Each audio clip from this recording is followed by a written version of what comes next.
Na mimi ndio nilianza ile sauti ya kusema nasikiza nini? Ni mimi au wameomba kutoka kwangu? Mimi ndio nilianzisha maneno ya kusikiza nini? Ground. Kwa hivyo kama iko mtu anajua kusikiza ground ni minji. Si ndio? Na tunaangalia vile maneno inaenda, na sisi tutajipanga vilivyo na tutaonesha watu wa Kirinyaga njia. Kwa hivyo asibabaike aanze kusema kwa sababu nimesema hivyo akuje aanze kuniita majina.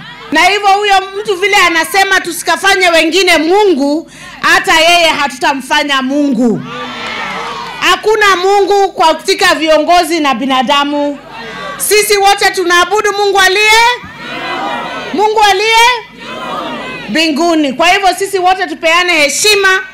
Rekedigere hau tuko bado mhula wa maendeleo na kazi.